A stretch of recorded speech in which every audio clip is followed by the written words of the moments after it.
running in the context of Epic We. My name is Rasmus Scherning, and this is CBN. This is Creative Business Network, and it's a combination of actually several things that we do. On one hand, the Horizon Europe funded project Epic We, where we're aiming to empower young people to participate in shaping European culture and their own future by imagining, creating, and exchanging cultural values and heritage through game making. Epic We focus on exploring and developing new models for cultural collaboration, empowered participation, cultural processes, and design kits for games through and for culture, which can help establish culture hubs across Europe. We are meeting every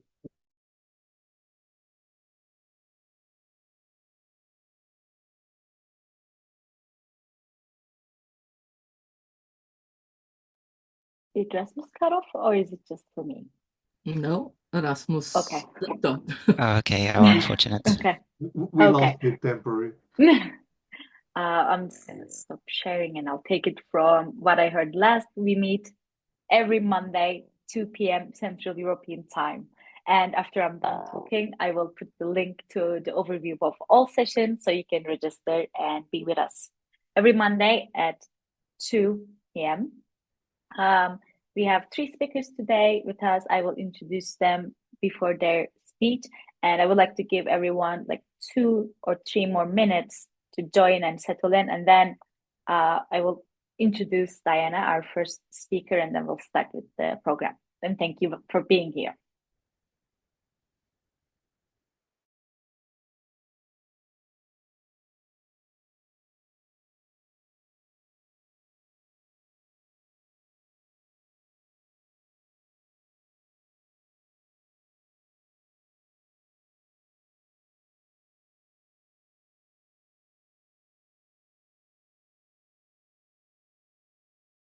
I was kicked off. Probably I was talking too Welcome much. back. Yeah, sorry about that. I am not quite sure what happened here. I am right now broadcasting live from Manama, Bahrain, but that shouldn't be any reason why this shouldn't be working. Let me just quickly move on while we still have the connection. First up, we have 3 speakers. We have Diana Fehr from Museospace Foundation. We have Chris Solarski, who will speak about intangible culture and the invisible way in which games shape us. And last but not least, we'll have Gaetano Dimita. I will introduce each speaker a bit more. I will start out with, once we get to them, and we get to Diana first. Diana is, as I mentioned, the founder of Museospace Foundation, that you can also find here on My Creative Network. So go to My Creative Networks and find Museospace if you're interested in innovation in museums. So Museospace Foundation is an international nonprofit organization dedicated to advancing cultural and responsible innovation, aiming to enhance the societal impact of museums by promoting and encouraging their innovation potential, thereby contributing to making a difference in today's world. Wow, I wasn't cut off, and that's good. So, Diana, the Zoom is all yours. Thank you so much, Rasmus. This is, you're really professional in this case. Do I go to share my screen? So thank you, first of all, for having us and invited and being here. Now I'm coming and sharing also the ideas of our EU-funded project, which is iGame. And I'm just going, so iGame, a European-funded project, and Museospace is happy to be part of this project. We are leading the pilot implementation of the work package in this project, together with all of our partners We are building a community for the co-creation of games with high impact on innovation, sustainability, social cohesion, and growth.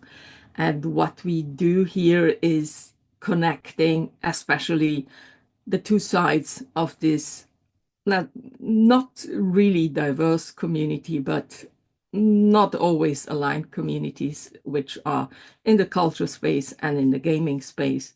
We create this platform together with all of our partners who are also represented in each of these other communities. And we create this space which will be at the end a safe, impactful, and inclusive co-creation space to create games for culture and society.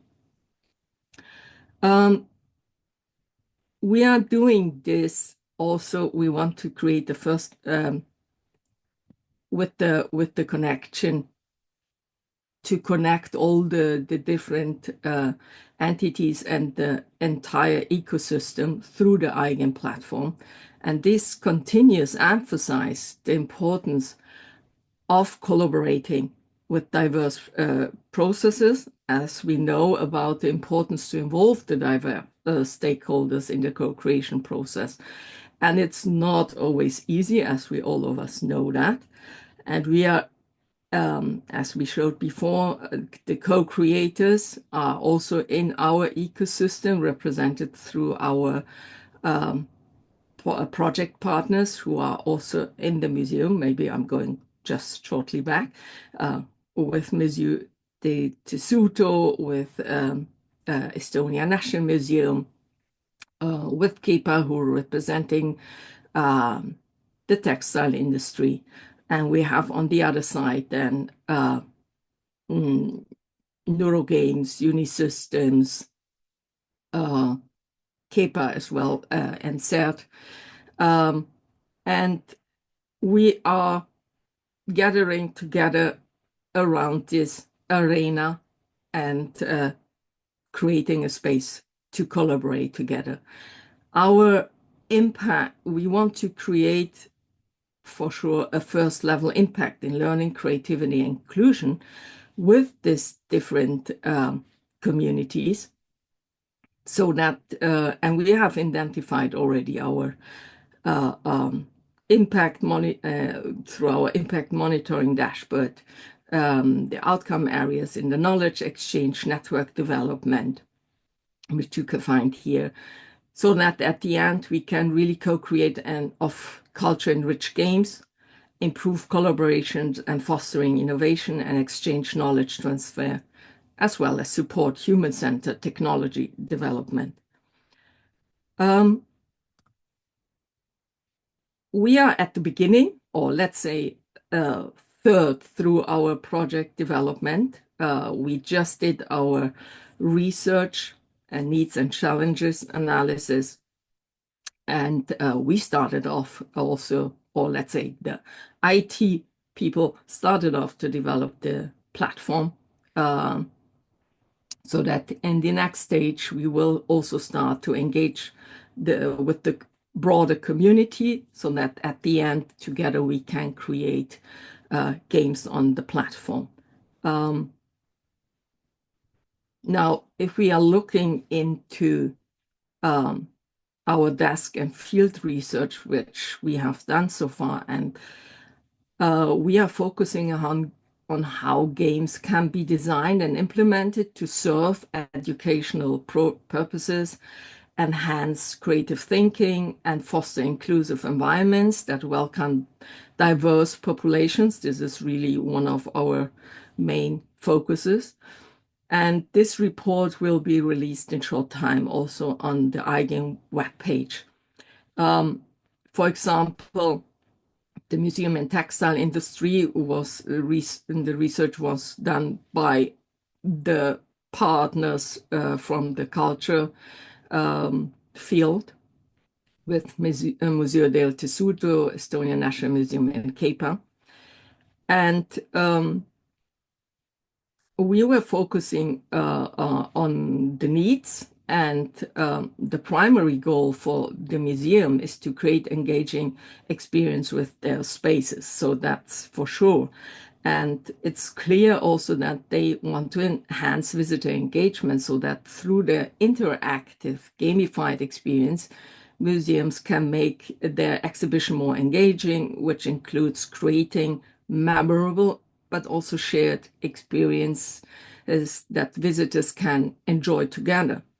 And another need they have is the educating and sharing information, but of course that they are also strive to educate visitors about their collections in a fun and interactive way by merging with the past and the present.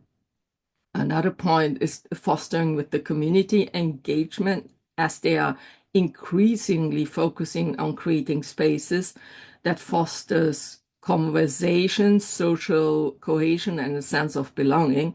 And this is achieved through storytelling and art, interactive experiences, and that connects people with the object and the displays with each other.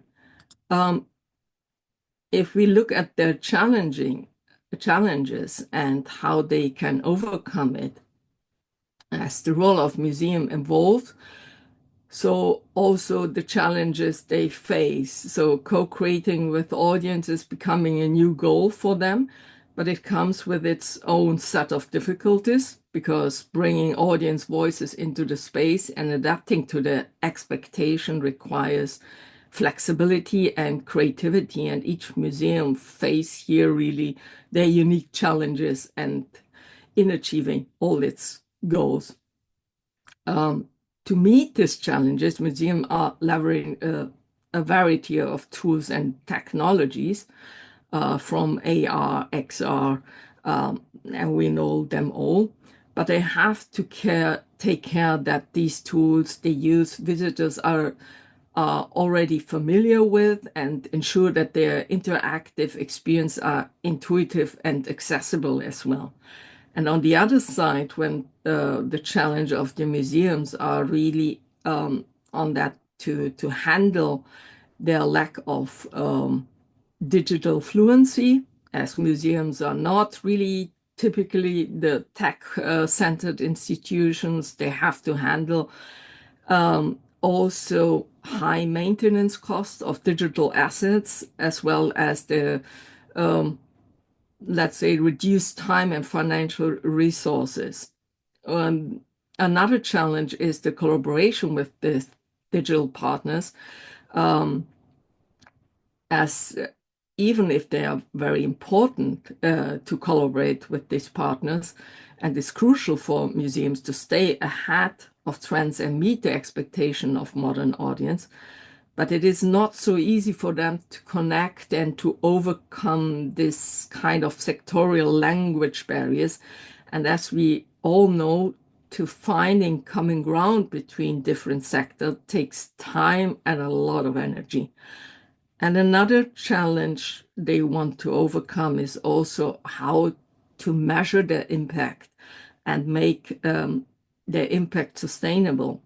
And the importance of measuring the impact of the experience they create is essential for them and for assisting the success of these initiatives and ensuring that they continue meet their objectives.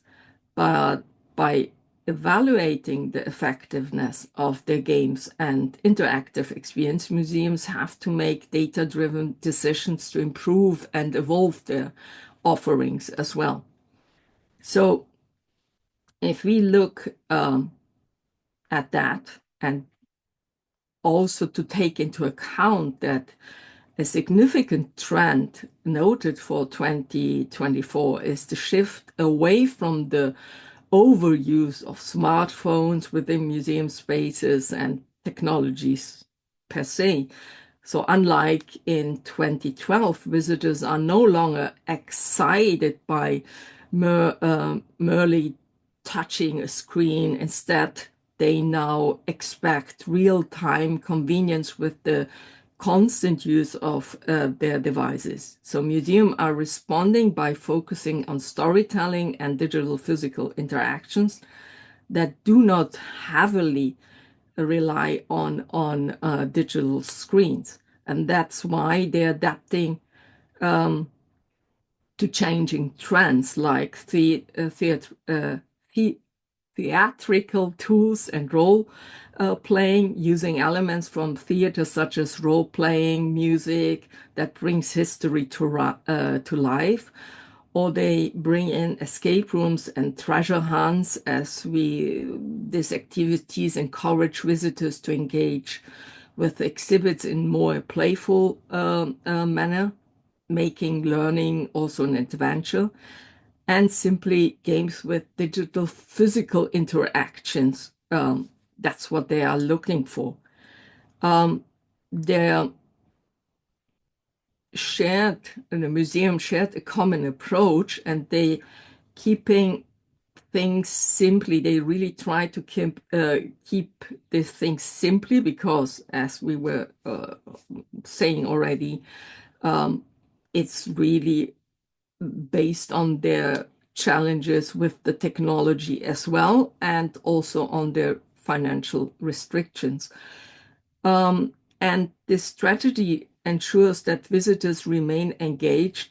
They want to support it, but understanding this type of media and interactions that visitors are already familiar with outside the museum, this institution can incorporate similar elements into their games, creating a seamless experience that aligns with the museum overarching narrative and identity. And this is why they bring in the and I see a typo here, key strategies, which are somehow they try to creating a tribe by fostering a sense of community, or they try to build the urgency of humor. Incorporating elements of urgency and humor can make the experience more dynamic and enjoyable while still providing educational value. They try to disrupt expectations as experimenting with the trends and unexpected elements to surprise and delight visitors. This keeps it fresh and exciting. And another element is incorporating learning, as every game or interactive experience is designed with a strong educational component, but ensuring that visitors leave with the new knowledge and insight. It's not so easy. So having all these key strategies in place, it's important for them.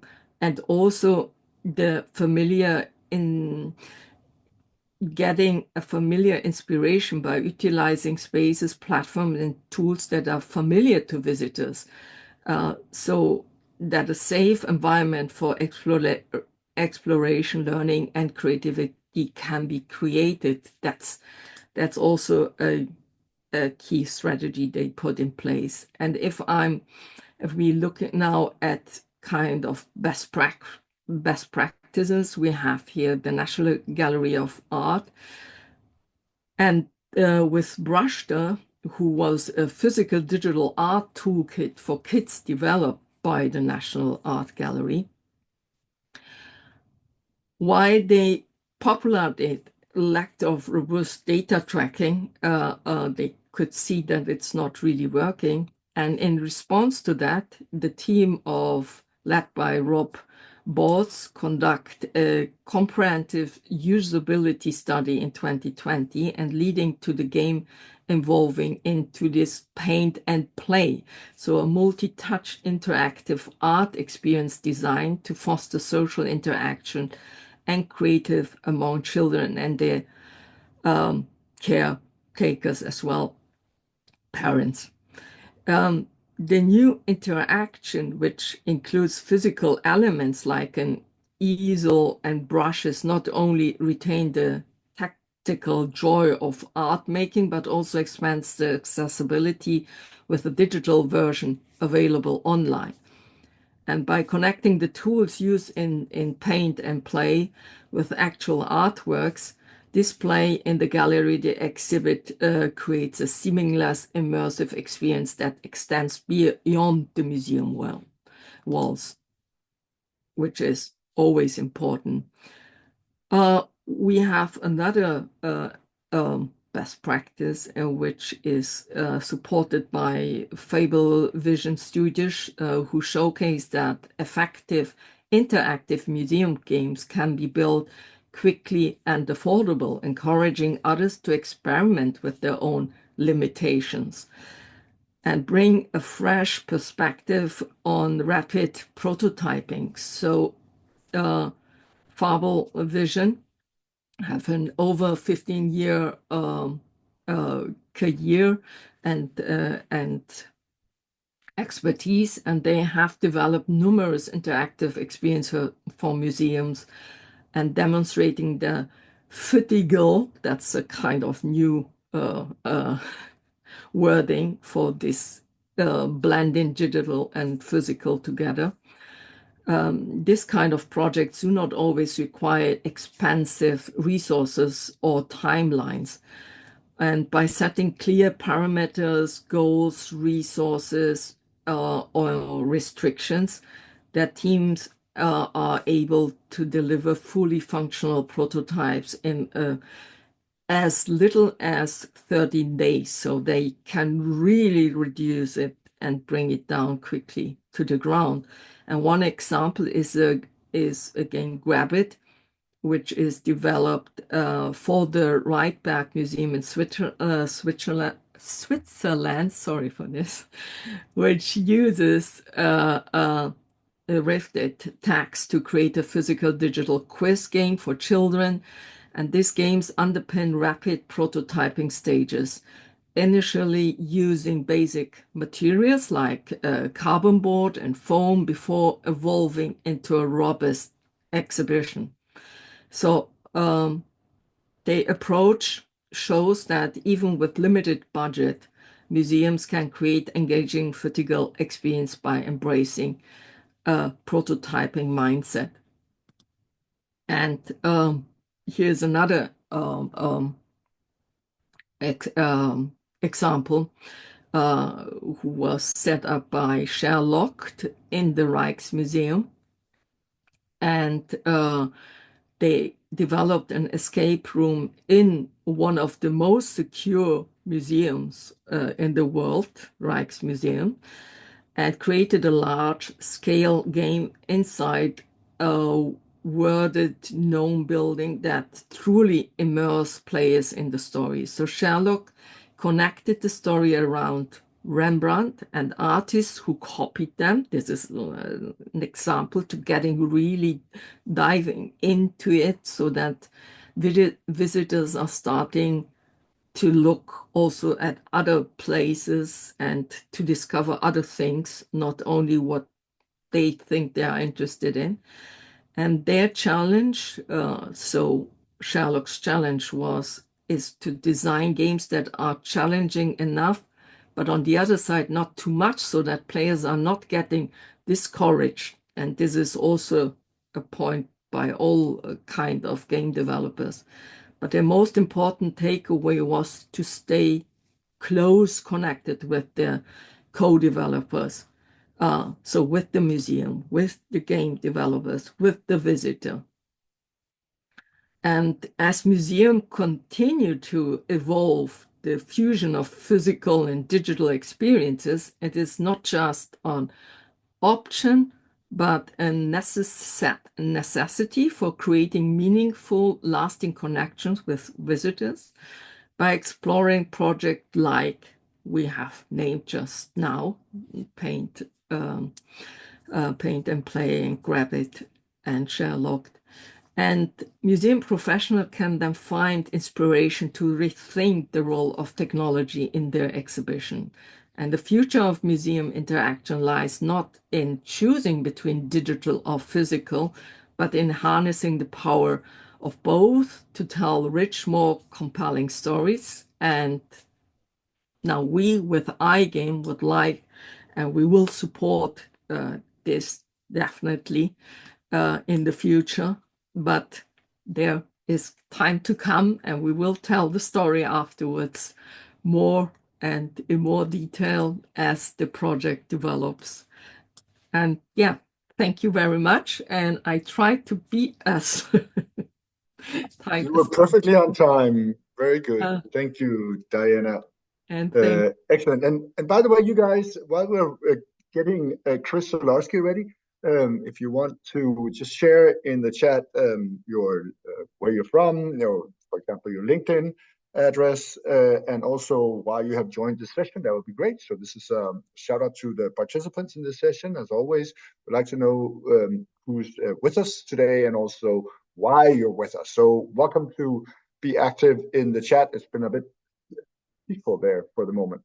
Anyway, next up is Chris Solarski. He's an independent researcher and an author of a renowned series of books exploring the overlap between traditional art and games. Chris' latest game design method titled Kinaesthetic Time Capsules, or short TBD, presents special insights into games as an art form, highlighting the medium's value for cultural heritage, empathy, and self-expression. Chris, the Zoom is all yours now. Thank you very much. And so thank you for giving me this opportunity to present today.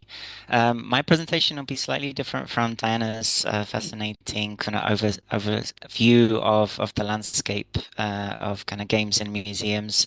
I think I would say it's a bit more on the artistic inspiration side. I wish today to somehow maybe shift your or our common understanding of games. I also wish to sort of somehow highlight how games and gaming events might be marketed, sort of like a new perspective, and also to explore the subject matter and maybe some co-creation tools that you might wish to use in your projects. So I'll start sharing my screen now. There we go. So I hope you can all see that. So I'll get going. So yes, yeah, perfect. So yeah, it's intangible culture. So it's the stuff that we feel more than we necessarily see, but there's a bit of both. And just a quick overview of my background. So I'm a board member of Candly. We're developing a browser-based game development platform aimed at kids, where kids can simply draw something on a piece of paper, photograph it, and it's instantly in the game, and you can move it around. It's almost as easy to use as PowerPoint to develop a whole range of games that you can then share with your friends.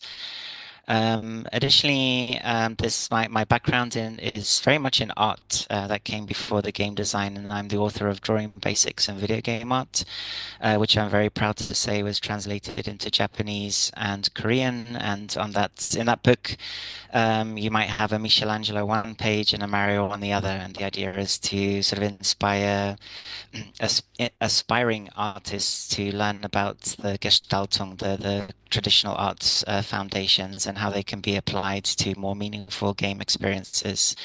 I've also written interactive stories and video game art, which similarly looks at the overlap between classical storytelling techniques and how they have to be adapted to game design.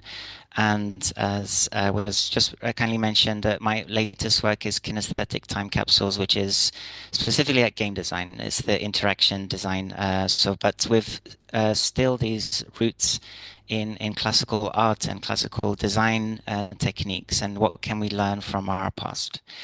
I'm very proud to say that people like Mark Forster have endorsed my work, the Hollywood director, saying my work is important for transmedia storytelling. And I believe that comes from the fact that it is grounded in Gestaltung, in traditional art principles, because they are the foundation of everything. And games apply to that as well. As far away, removed as we sometimes think of them to be, they are very much connected. And Stefan Asadorian, one of the founding members of the Assassin's Creed franchise, said something very similar in those terms, this kind of language that we can all learn to speak. So that's enough about me, more about my work and the fact that I've given presentations at Google, at the Smithsonian Museum, at the Art of Video Games exhibition that they hosted, and then plenty of other places that I'm pleased to have been part of. So to start my presentation, so this is arguably the oldest board game in history. It's called the Royal Game of Ord, which some of you might be familiar with. And it has a lot of symbolism behind it, a lot of kind of backstory to it. It was developed by the Sumer civilization in modern-day southern Iraq. It's believed to represent the body or souls as we play it. We're somehow moving around something that is representative of the body. But my question is, what do we see when we look at a board game like this? It is connected to games like Ludo and Pakisi, which sort of is from Indian culture. But what do we see when we look at this game, and what do we see when we look at Ludo or a video game? What is the thing that we identify it as a video game? That's kind of my main question that I have for you. As designers, as curators of game-related exhibitions, as aspiring game designers, as kids, what I encourage us to investigate are the nouns and the verbs hidden under all this beautiful, sometimes beautiful cultural dressing.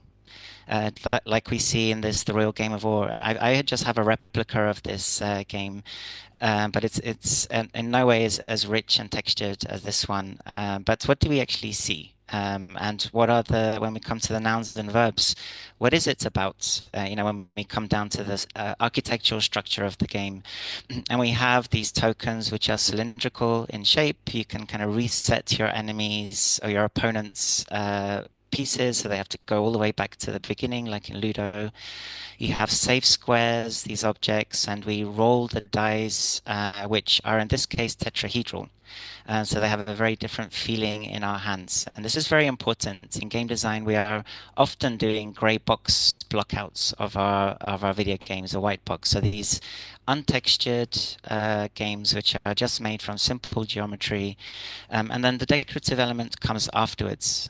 Since game development starts at this phase, this is supremely important for us. We can decorate things in multitude of different art styles, from Teletubby Land aesthetics to Game of Thrones. But game design is structured on components like this. And we can then ask, what can we do with these components? In a game like Royal Game of Ord, like you see here, it's resetting. If you land on your opponent's token, they are reset. They go back to the start line. And we can ask this of all the games that we're familiar with, all the games that our kids play with or we play with. What are we? In a game like Assassin's Creed, we're a very athletic, sporty assassin. And the nouns that we are in control of are this character itself, and they are the weapons that the character holds. They might be decorated in beautiful ways, as we see here, with cultural value associated with them and textures, and lots of historic research gone into them. But they are essentially a knife, an axe, and a dagger. Those are the verbs and the nouns that we manipulate. And the idea is that games define what we can do through these nouns and the verbs. And it's a bit like Bam Bam from the Flintstones. Depending on my audience, sometimes people have no idea what I'm talking about. Sometimes they nod in recognition. That Bam Bam was a character from the Flintstones from the 60s, 70s, I can't remember. But his only words were Bam. And his associated with his club, and that's all he could do. He could smash things and say bam bam. His dad will come along, he'd grab his dad, like the club, bam bam bam.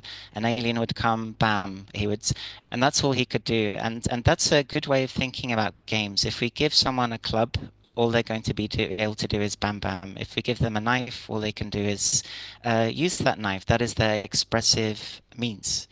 If we give them a token with which to reset their opponent's tokens, then that is the expressive language that they can use. And so it's for us to reflect on the kind of bodies and objects that players take on when they play games. And they tend to be very healthy, agile, often male bodies, and often very aggressive objects. Of course, that is a trend that's changing, but it is a very common one to this day. Even Super Mario is, an athletic, agile parkour expert, and that is what we're sort of encouraging people to embody when they play a Mario game. And the idea is that I encourage us to start thinking about this more closely. And this is a wonderful quote from Walt Disney, who said that at first the cartoon medium was just a novelty, but it never began to hit until we had more than tricks. You have to have empathy in the thing. And I would say that this is where we're at. This is sort of representative of the golden age of animation. And I would say we're entering the golden age of games, where empathy, the idea is, who am I embodying? Is it just an athletic figure or something else or some other culture? And how can empathy drive these design decisions? And so my kind of manifesto is, what if empathy, not conflict, was the organizing principle of game design? And so instead of thinking of games that, or designing games that are all about conflict and using swords and using, in the context of Bam Bam, sort of this is this very singular, expressive tool with which players can interact with each other. What if we were to imagine games that are designed around the petal of a flower?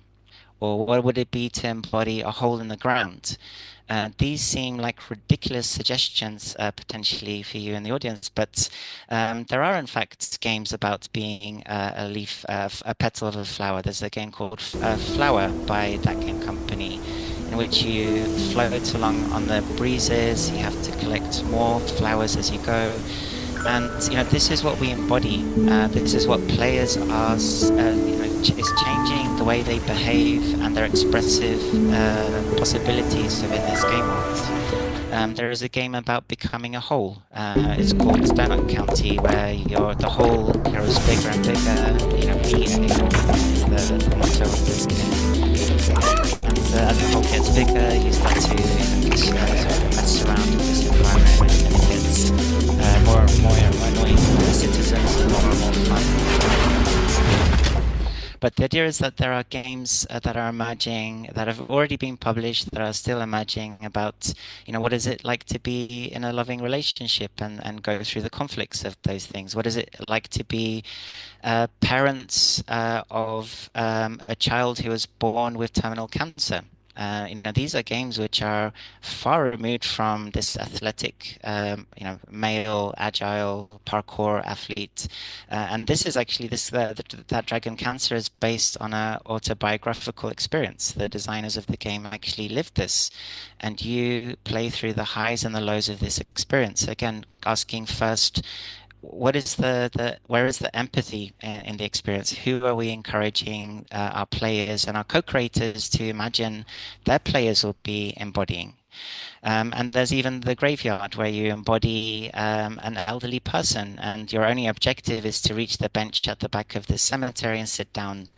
But it's the game aspects that are familiar to a Mario player of something are very far removed, but it still has game-like elements. And again, we are encouraged to feel what it's like to be and walk like an elderly person. We can't run there like Mario. This lady actually staggers and walks left, and we have to take our time and empathize with this person's experience. And this particular game inspired a scene from Uncharted 3, I believe. So there is also this kind of connection where experiences like this can lead to sort of to appear in some way in AAA development, sort of in these big budget games.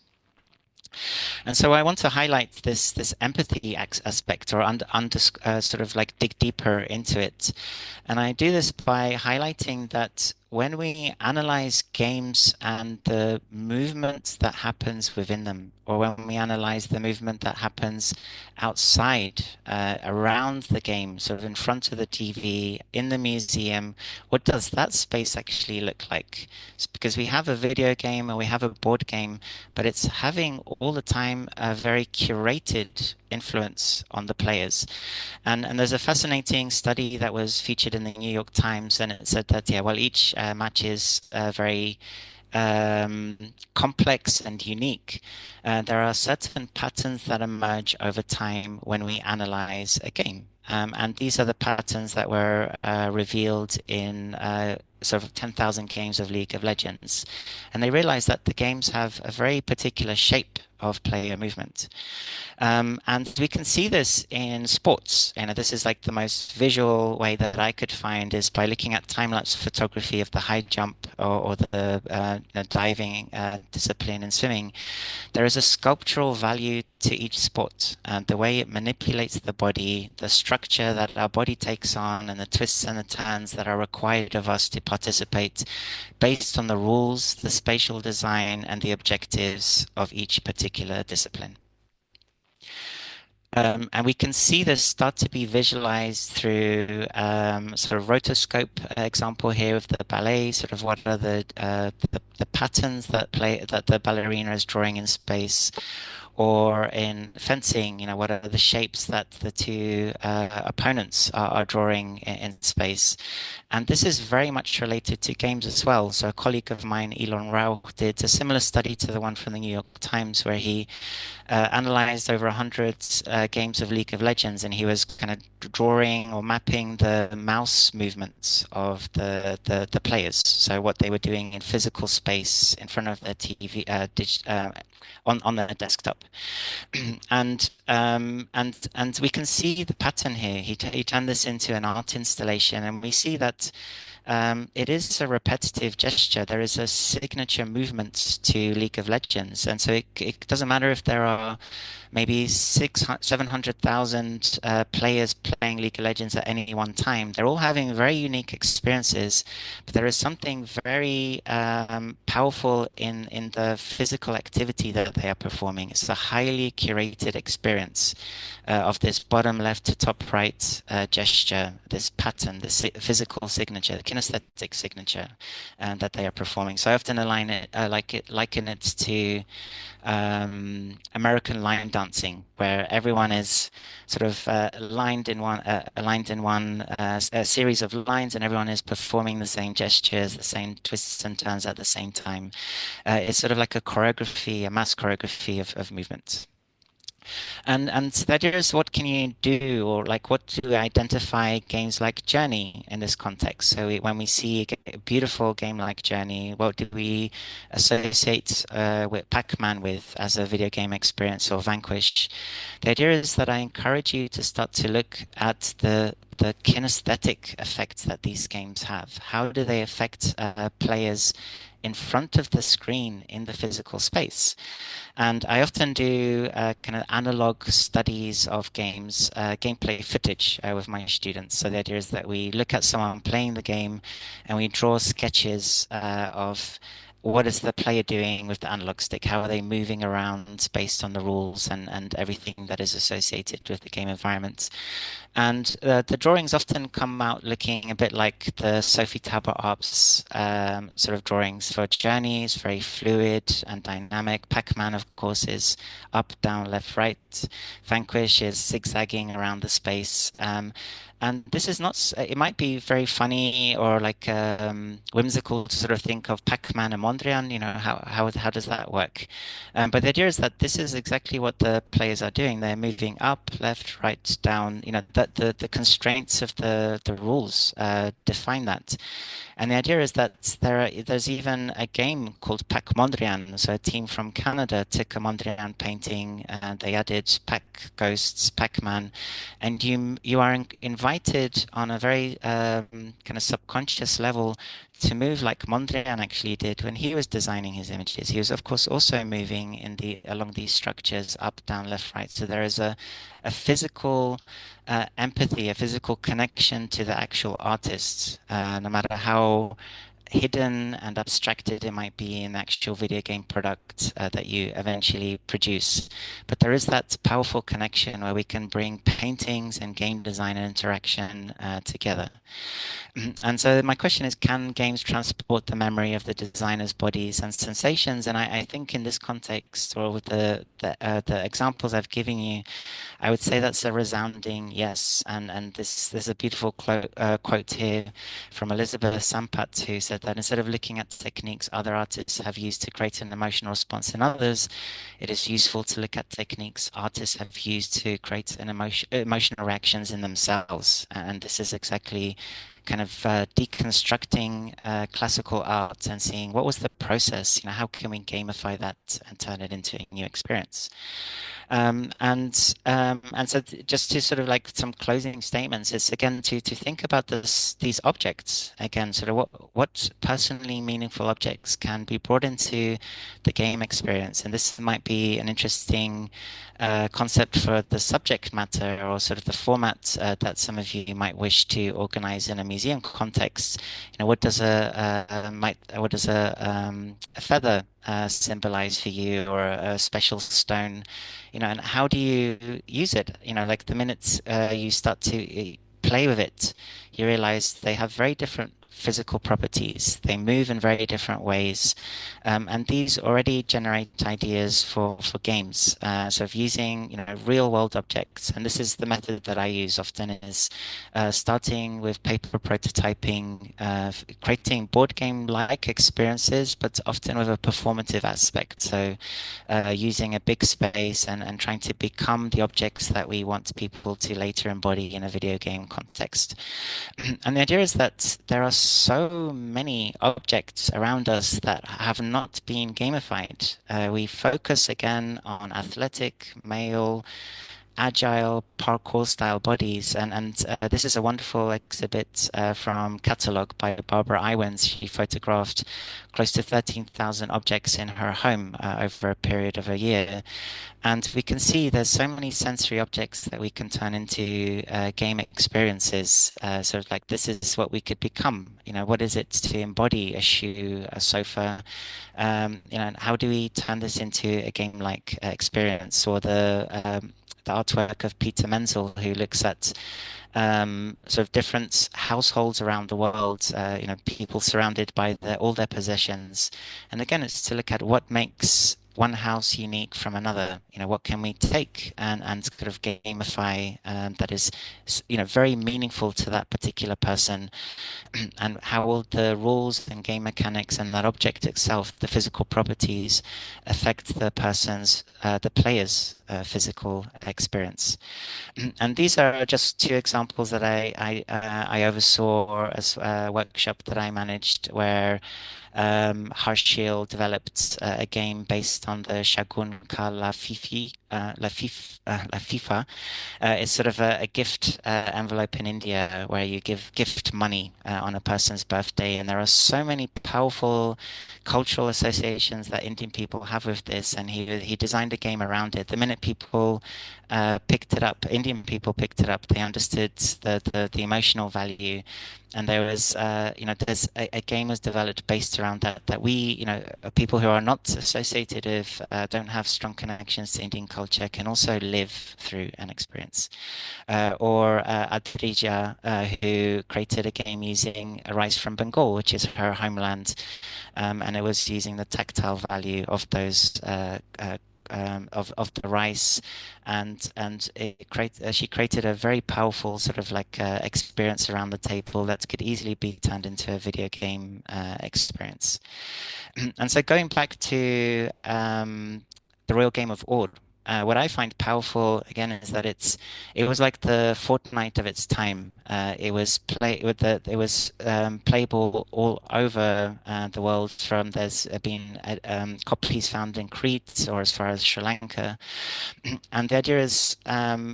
What I find powerful and what I want to end on here is that when we play this game now, we have the opportunity to physically connect with the people 5,000 years ago. We have the opportunity to hold the same dice that they did.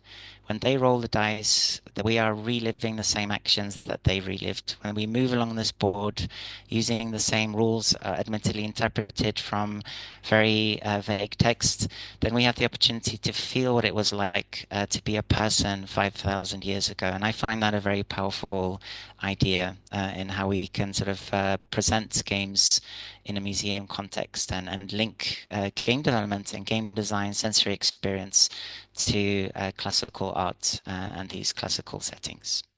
So thank you very much. I'm happy to answer any questions at the end, or you're very welcome to connect with me and write to me or follow me on my social media channels, but I'll hand it over to Gaetano. Thank you very much. Thank you. Thank you very much, Chris. Excellent presentation, and you made me think a lot about many things. I often use when I have to tell convince people um, that actually that shape is sometimes king. You know, often people have said content is king, but I take a painting by Mondrian and a painting by Jackson Pollock and say, if these were airlines, who would you fly with? And everyone wants to fly. Everyone wants to fly with Mondrian. It speaks Yes. It's so intuitively that you want to fly with a Mondrian and not with a Jackson Pollock or others. And I also remember that Yves Saint Laurent actually made a dress that was Mondrian inspired. So it has really taken part. Anyway, now let's move to the third and last speaker today, and hang in there because there will be time and possibilities to ask questions. You can write your questions so that you don't forget them in the chat, and then we can either I can read them up, or if you're too shy, or you can actually just unmute and ask the question. So hang on there. We're gonna have another about 20 inspiring minutes in the company of Gaetano Dimita. He's a reader in interactive entertainment and intellectual property law at the Center for Commercial Law Studies, Queen Mary, University of London, where Gaetano focused his research and teaching on games and interactive entertainment law. So let me stop there in the introduction, Gaetano. You're welcome to add more. You have an impressive CV, but now the Zoom is all yours. Thank you so much, Rasmus, and thank you for having me back. It was always a pleasure to participate in this Monday lunchtime meeting and talk about these amazing topics. I need a minute because Diana and Chris' presentation were mind blowing. And now, as always, being the lawyer in the room, I'll try to make it as entertaining and life changing as possible. In my research, I do interactive entertainment. I teach interactive entertainment law, and I also teach art and IP. So whenever we're talking about video games and culture, my point of view is that video games are a fundamental part already of our cultural heritage, and they deserve to be protected. Their presence in museum is not just about the gamification of the experience, the gamification of knowledge, and taking advantage of this incredible spin that games give us. I mean, I was fascinated that Chris goes back to the Game of War. I mean, that was a legend. I mean, the stories that was also used to fight famine because people got so engaged into playing it that they forgot to eat. But beyond these legendary stories, it is true, and I strongly believe that video games are part of our cultural heritage and they deserve to be preserved. But on this, as any other aspect of preservation in museum of works born digital, we're experiencing a lot of difficulties. And while the history of museum evolved into creating a set of custom best practice that taught us how to better preserve and curate artifacts, in video games we're not there yet. I mean, most of the questions are still unanswered. We don't really know what is the best way to curate a video games or to preserve it. But what we know as a certainty is that unfortunately the law might be an obstacle to actually protecting and preserving and curating a video game in a museum. I'll get to why in a second, but I want to raise with you a number of other questions, because if you accept with me the video games need to be protected because they're part of our cultural heritage, that means that in 300 years, when historians and sociologists will try to understand what we did in the early 2000s or what we did during the pandemic, because that was going to be an aspect of history that they really want to study, they will probably look, or they should look, at the video game that we have been playing. I mean, those are an amazing showcase on what we are and who we are as a society today. The good things and also the bad things. Video games I think they do represent who we are, what we enjoy playing. It is a manifestation of who we are, a human at this stage. But when it comes to video games, there are a number of questions that need to be addressed. Some of them, they go far beyond the scope of my research. For instance, I'm really curious about determining and deciding who should be in charge of preserving video games and at large artifacts that are born digital. Should be public entities, as we tend to do in Europe, museum, cultural heritage institution, should be the publisher themselves of a video game, as for instance in happened in Japan. The best collection of Nintendo games is actually owned by Nintendo.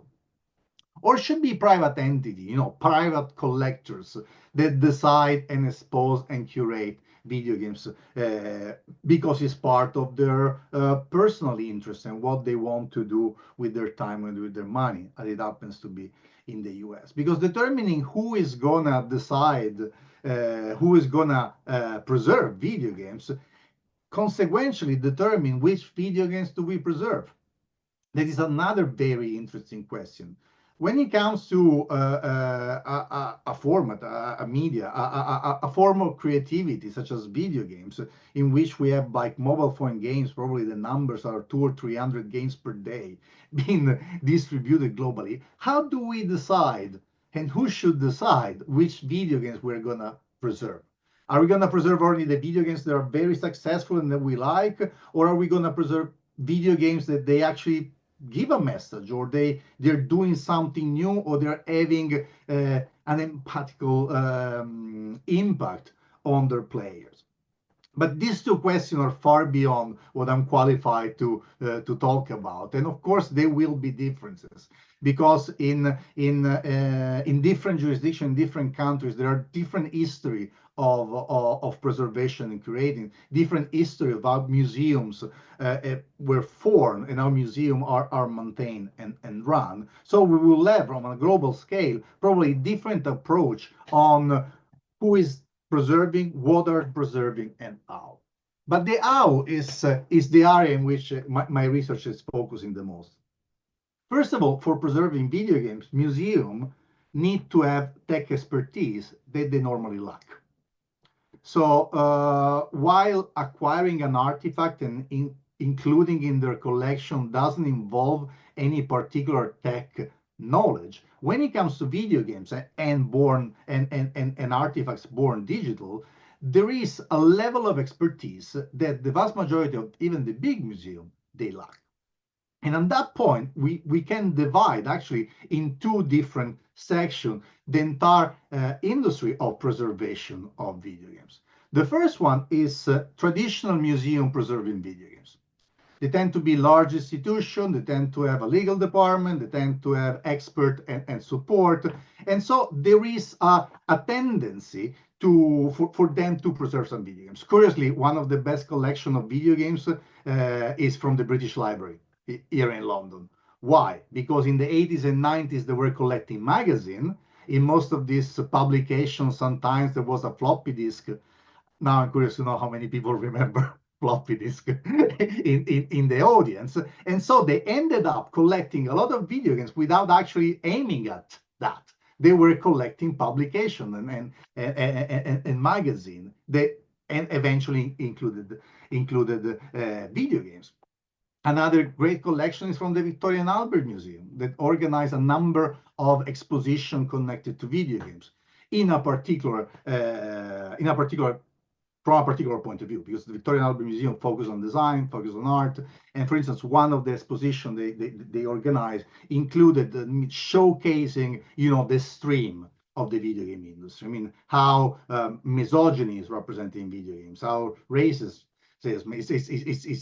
is depicted in video games. And this will lead to a couple of questions there on the end on who and how we should preserve video games. On the other side, we had the explosion in the last 20 years or the so-called video game museum or video game collection that are open.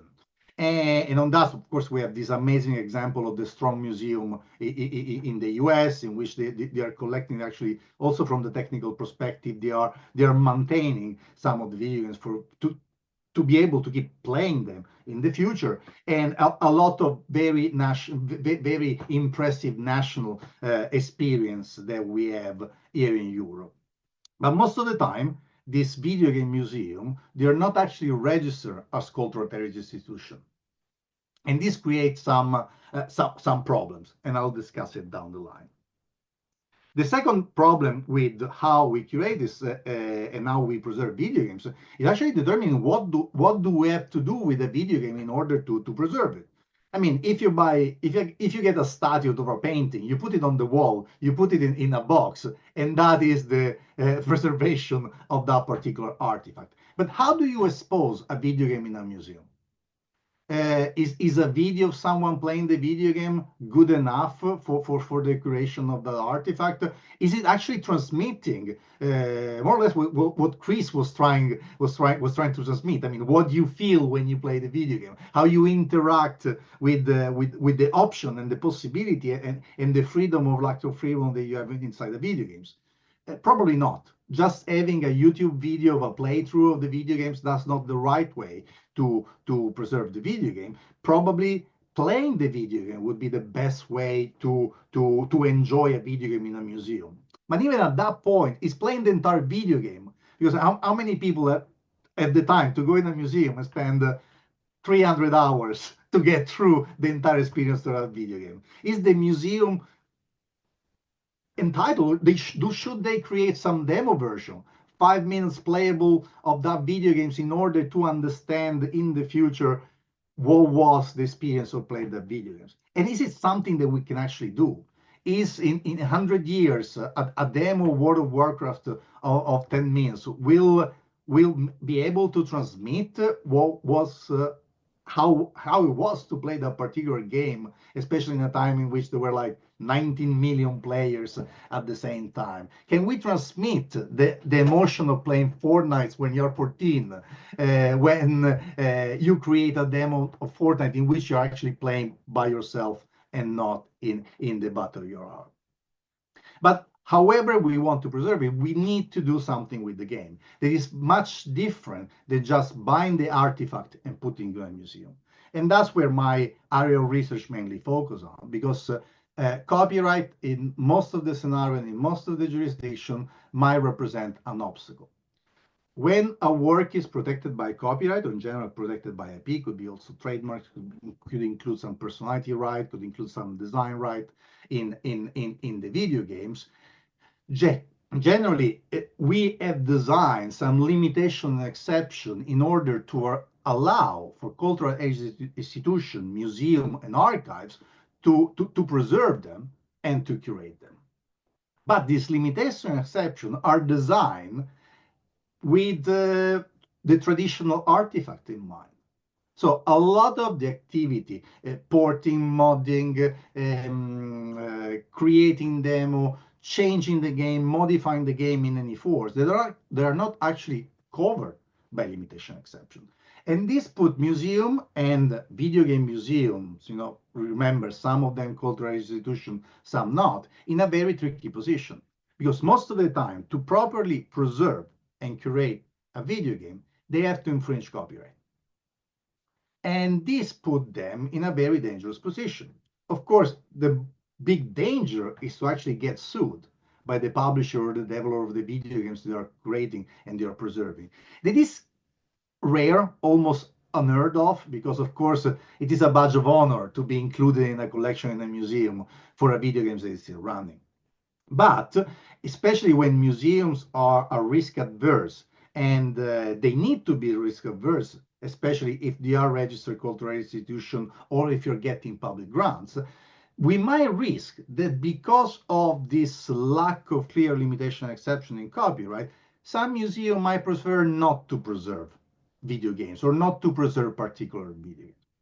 Of course, that's dependent on the museum, but limitation exception in copyright could be a solution, but probably not a solution for everyone else. Because for all the non-lawyers here in the audience, limitation exception kick in when someone sues you. They send a letter that you infringe their copyright, and whenever you go to court, you are going to be found not infringing because of the presence of a limitation exception.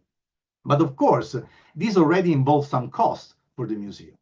If you get a letter that you're infringing copyright in the video games, you have to instruct a lawyer. You have to respond, ask the lawyer to respond to a letter, and this is a cost that most of the time is not on the budget of a museum. Or exposing that video games will involve taking an insurance in case there is a copyright infringement. And one of the general solutions that we are experiencing at the moment is most of the video game museum, they actually do it anyway, even though there is a risk of copyright infringement because they're doing a risk assessment. They take insurance or they try to negotiate licenses with the publisher. This, of course, would be the ideal scenario in which every single publisher actually license museum to preserve or curate their video games. But of course, these are transnational costs because you have to create a connection between two universes. They don't normally talk to each other. Museum people generally don't hang around with video games developer. And this lack of connection also create a lack of communication and sometimes incomprehension. Because if a museum goes to a publisher in order to preserve the video game, the answer is going to be probably yes. But then when you have to discuss the details of what that license will entail, there might be a lot of miscommunication, and the video game publisher might find themselves in a position of not wanting to put in writing that the museum can do whatever they want with the video games in their collection. But even if licensing is probably the easier and quick fix to these problematics, it raises another set of questions. Because of course, if you're asking permission to preserve and expose the video games, the publisher might want to know how you're exposing that video games. And this, I take it as an example, the exposition at the Victoria and Albert Museum. Would you go to a publisher and ask them permission to expose their video games as the most misogynistic or the most sexist video games in human history? Yes, you can go and ask, but there is a good chance that the video game publisher might say, no, you know what, I would love to have my video game in your museum, but I don't want that, I don't want that label. Even if it is true, I don't want to be remembered for posterity as the most chauvinistic video games in history, creating a huge limit of what we consider a fundamental freedom in museum, the ability to curate and expose and build a narrative on the artifacts that are in the museum. Now, at the moment, there is a lot of discussion at international level and a regional level here in the EU on updating limitation exception in order to include video games, works, artifacts that are born digital. And it would be of great advantages to include video games into this discussion because they are extremely valuable artifacts, commercially valuable aspect. They are new. They are an example of something that by definition was born digital. And I'm afraid that we already lost a lot of video games from the 80s and 90s. And the way the business models are evolving, we might risk to lose a lot of video games that we're actually playing today because of the way they get distributed, commercialized, and the lack of a plan on preserving them in the future. And I think I'm a couple of minutes earlier.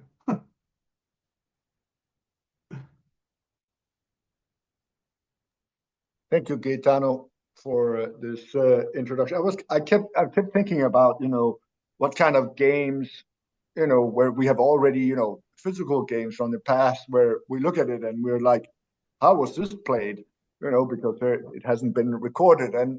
But also now maybe we have these digital games where we don't know how to play them because it wasn't laid out, and some of them are of course lost.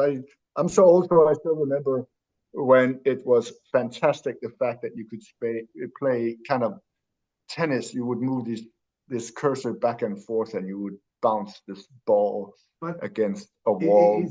It's fascinating, extremely complex. Sometimes you do have a video game, you do have the cartridge, so you do have the bits and the data and everything, but you cannot find who owns the copyright on that game. And that game is from the late 80s. I mean, it's not like a photograph taken in the late 1800s because the company doesn't exist anymore.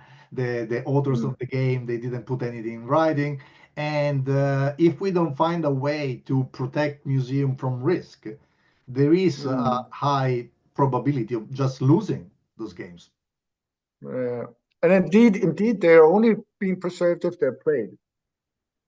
Sorry? Because otherwise, they're only being preserved if they're played, in the Yeah. sense that that otherwise it's like it kind of goes back to the discussion whether a piece of art in a safe deposit box is even relevant to the history of art. Anyway, you haven't written a lot of questions, guys, and people in the chat. So please, if any of you have a question to any of the three speakers, to Diana, Chris, or Gaetano, please raise your hand or simply unmute and ask away. I think this topic is super interesting and highly relevant because, and even if you're not that into cultural innovation and games and cultural innovation, and just think of it from a taxpayer's perspective.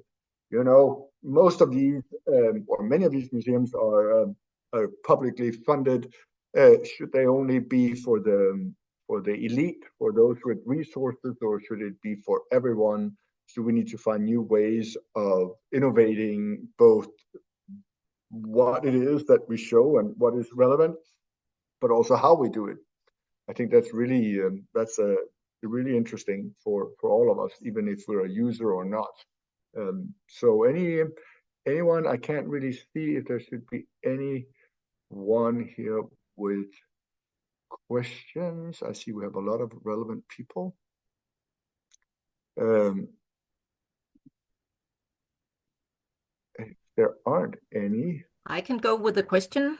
That's okay. yes, go ahead, Anna. Go ahead, Anna. It was mostly for you, Diana. Nice to see you again, by the way. But it was about that you had that example from the Rijksmuseum made by Sherlock.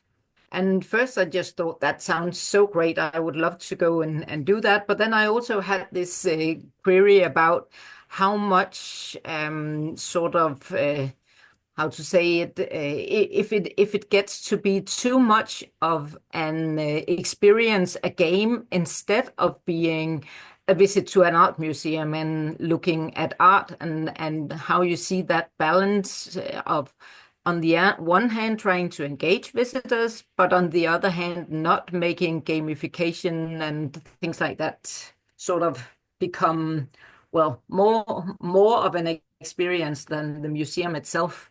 And if you have looked into that with some of the examples or the museums you have talked to. Yeah, thank you, Anne. Thank you for your question. So first of all, museums have again different roles during the time. They don't preserve anymore only goods. They don't share anymore only education and knowledge. They have to start, and they understand more and more that they have to engage and create experiences for their audiences to make themselves relevant. Otherwise, they become irrelevant for all of us, right? And only through this kind, and it is not, they need to find a nice balance between the experience creation and not to compete too much with, let's say, Netflix and co.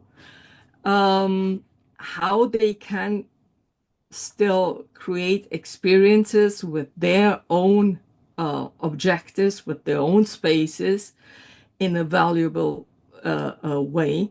But for sure, they need to create an experience and a long-lasting memory for the visitors. Otherwise, they will lose their audiences. And I know yourself, you create this kind of supporting tools for them. but yeah, it's always a good question. And as far as I was speaking to different museums, it depends always on their own goals. What are they focusing on? Is it a smaller community, or is it like Rijksmuseum, who is engaging the entire world in a way? They are the exceptions. They are not the normal museum. The normal museum is much smaller, most of the time not even known by anyone. So it's always a kind of balance, and also this kind of finding this in between a physical and a technological game. This is also what covers their kind of challenges they have and what they are facing on. I don't know. There is also another question, and I don't know if it's connected Great. to that or Thanks. if we move on. Thanks. We have a question from Monique to Gaetano. I don't know if you've seen it, Gaetano. But there is what are the ethical boundaries according to you in making a game from your judicial point of view? And after that, Sevra, I will give you the possibility to ask your question. I mean, determining the ethical boundary is very difficult because, of course, we do have different interpretation of right and wrongs according to our origins, right? Especially when it comes to content regulation and regulation of human activities. Different jurisdictions have very different approaches on right and wrongs. We can see it in the details. I mean, in some jurisdictions is considered unethical to show your tongue. In other jurisdiction is considered very wrong to have women driving. There are so many differences when it comes to regulation that it's really difficult to draw a line for the globe. This is something that whenever you deal with the international comparative, you have to accept. There are going to be very different approaches on the right and wrongs. In games, we have to admit there is a tendency to test the limit. I mean, it's a massive market. It's important to be relevant and to be seen. And sometimes some video game developers have tried to push the limit in order to get some free advertisement. Nowadays, it's very rare for a video game to be banned. You know, in most jurisdictions, we have age rating system, and you have to submit your video games in order for the video game to be distributed, generally for the physical copy. Online, we didn't reach this level. And it's very rare that one of these institutions would actually say, you know what, this is over 18. This game cannot be commercialized. Here in the UK, the last example was a decade ago on Menan 2. There was ban, and then the ban was lifted, and people would play. But I do understand where you want to go with your question. Video games developers have a huge responsibility. I mean, one of the greatest difference between any other form of art and video games is video games are interactive. In video games, you have to participate actively in order to enjoy and experience the video games. And the way you set up the scenario, and actually, I'm curious to know what Chris thinks about it. The way you and you provide the tool. I noticed he mentioned, you know, if you give them a knife, they're gonna do he said, well, they're gonna do what you do with a knife. If you give them a knife, they're gonna stop each other, probably. If you give them a gun, they're gonna shoot each other. So from the video game design, there are a lot of ethical consideration that a video game developer should have in order to inspire the way they design their video games. Because of course, if it can be done, it will be done. And this is a lesson that probably we should learn in this environment. Excellent. Thank you, Gaetano. Sevra, do you want to unmute and ask your question? Hey, Gaetano. Super. Hey, Sevra. Hey. My question is going to be for you, but of course for everyone who's interested in games and copyright, I guess. I'm going to talk about the famous, I guess, case now become a case study of Kojima Konami. When, for people who don't know, when Hideo Kojima prepared this teaser, playable teaser for upcoming Silent Hill series, but Kojima split it from Konami, the production company, and so Konami removed this teaser, which was a playable teaser from the PlayStation, and it was impossible to download or re-download. But it was such a big thing, people started to sell their PlayStations, which has the downloaded playable teaser. So I would like to ask whether or not, just like, I guess the conversation goes to copyright exhaustion and first sale doctrine. Because as far as I know, there is nothing happened in the UK and EU legal reform wise. But again, as I said, I would like to ask you if you see anything that could be potentially applied to that, and whether this kind of resale of a console with this teaser pre-installed constitutes resale of the game itself, or it's just the console as a physical good, and whether or not this requires a legal reform or there are tools that we can apply to this to solve this issue. Thank you for this amazing workshop, by the way. Thank you. Thank you, Sabra. I think this is a question mainly basically for Gaetano, no? Or is it you said for everyone, but I think it's yeah, it's just Gaetano's copyright expertise. exhaustion. That's why but yeah. I mean, Yeah. on this auction side, there is nothing you can do. So I mean, on the copyright side, it's pretty straightforward. But it's a problem that they were having. I mean, actually, probably it goes also back to what Diana was discussing, the relationship between the physical and the digital. Sometimes in video games, we have the problem that the digital is complicated to solve. So you create alternatives. I mean, Silent Hill is not the first example. I don't know how many of you remember, Flappy Birds. This is a video game that probably deserved to be That was a preserved. great, yeah. But since it was discontinued by the creator, the only way to play that game is to have a mobile phone that you never updated since the game was discontinued. And those are also becoming extremely valuable artifact. So there is a market on eBay of people spending a lot of money to get, a mobile phone with Flappy Bird or a PlayStation with the demo of Silent Hill. And this creates, if you pardon me, I'm going to rephrase the question. Should we start considering video in that kind of cultural artifact that becomes so important for society as a whole that we should disconnect them from their creator? Are they something that have so much impact on us as a society that at the end of the day, we should take into consideration that probably we should disregard what the author says if it's important for society as a whole. Of course, I'm stretching the concept just to have a discussion if you want it. But from a copyright perspective, if the copyright owner doesn't want that video game to be further distributed, it is within their rights. If they want the video game not to be exposed in a museum, they will find a way exercising their copyright. And limitation exceptions are not so sophisticated at the moment to protect works that are actually currently commercially distributed.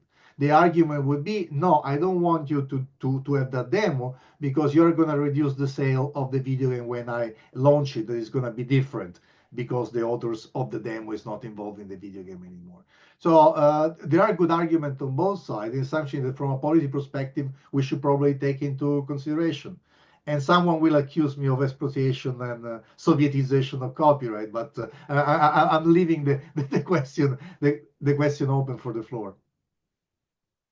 Thank you. And I will follow this up on 24th. I was afraid of I also have, we now have a question here from Anita Yori. You're still with us, right? You want to ask the question? Hello, hello. Yes. Hello. Go for it. Yeah, I asked it and also in the chat, so I can also read it, but I think it's there. So I would be really interested in this marginalized voices and this topic. And as mentioned, also Chris and Diana have already touched upon this topic. But I'm also working on an EU Horizon project where our focus is really on that, and we are building up a platform, a digital dialoguing platform for performing arts. Actually, that's our major focus. And we're also dealing with a lot of like ethical questions and so on when it comes to marginalized communities. So if you have any literature tip or anything I could read, that would be amazing. Yes, thank you. Sure thing. Thank you, Anita. I did see your question and I've already replied. I'll just highlight it for others if they're interested, because I think it's a super important and fascinating topic for game design. So my top highlight would be empathy engines, which I mentioned the quote from Elizabeth Sampat in my presentation. And I mean, Elizabeth is hypersensitive to these considerations, and there are so many important quotes that you can take and sort of perspectives from that book. And I think the transformational framework is also very good for a more hands-on method of the methods you might use working with marginalized cultures and sort of the subject matter that you're dealing with. So those are my two, but maybe somebody else can also contribute. But happy to discuss it with you as well if you have any questions in the future. Okay. Thank you so much. Amazing. Thank you. And I can also see Vincent Dupré has some suggestions for you, Anita, if you look in the chat. However, we need to wrap it up. We only have 4 minutes left. I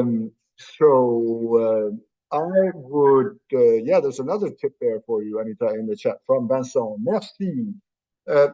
I can encourage all of you to join us again next Monday, of course, at 2 o'clock, but also to join the Games for Culture community and the Museospace community in mycreativenetworks.com.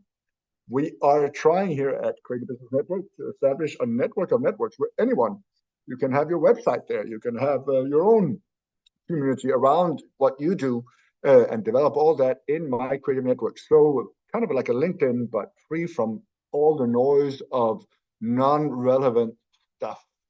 So again, thank you for taking part in this session. And here you can see right now, Belit, thank you, Belit, is sharing next session with Annette Parviste from Estonia on audio cats. And I always think of the time that I read The Brothers Lionheart by Astrid Lindgren. And, you know, you had your own, I had my own idea of how the dragon would look like and how everything would be. And then the movie came out and I was so disappointed. And actually what Annette Parviste is working on, these are audible games. So games where you will only hear stuff. So the rest is up for your imagination.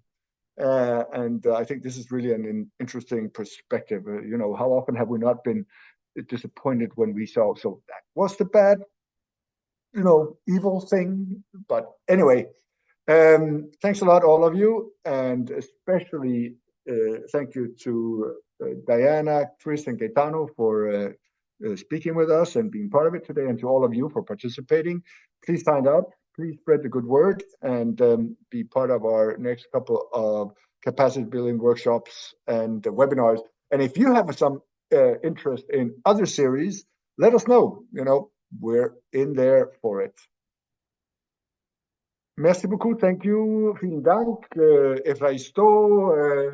Gracias. Thank you. Thank Have you, a good Rasmus. afternoon. Thank you, Billy. Thank you so much. Bye. Thank you much, everyone. Bye. Bye. Bye bye.